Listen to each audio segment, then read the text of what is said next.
The year is 1095, and Pope Urban II is addressing the First Crusade. You probably know about the Crusades. Those holy wars that took place between the 11th and 13th centuries, where European Christians marched into the Middle East to take Jerusalem back from the Muslims, or at least that's what they said they were doing. But why did Pope Urban call for this war? Well, there are two main reasons. The first is because he wanted to take Jerusalem.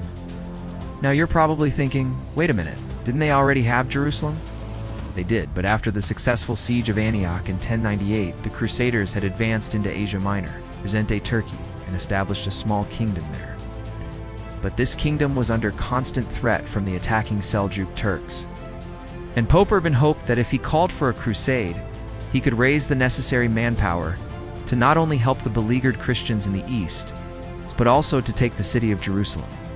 The second reason, though, was a little more complicated. You see, in 1075, Pope Gregory VII had launched a campaign to reform the church and the lives of the people in Europe.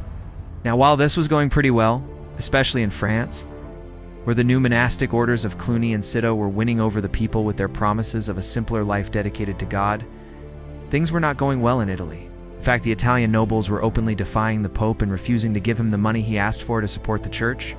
So when Pope Urban came along, he decided to do something crazy.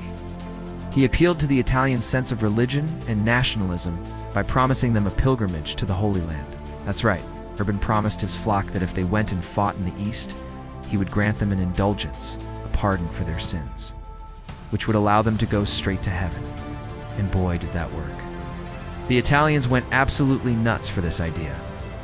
So much so that when Pope Urban called for the People's Crusade in 1096, thousands upon thousands of common folks showed up ready to fight.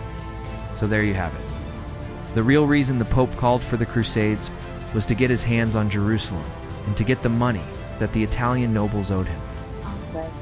I'm just a simple historian. What do I know? To find out more about the Crusades, stay tuned.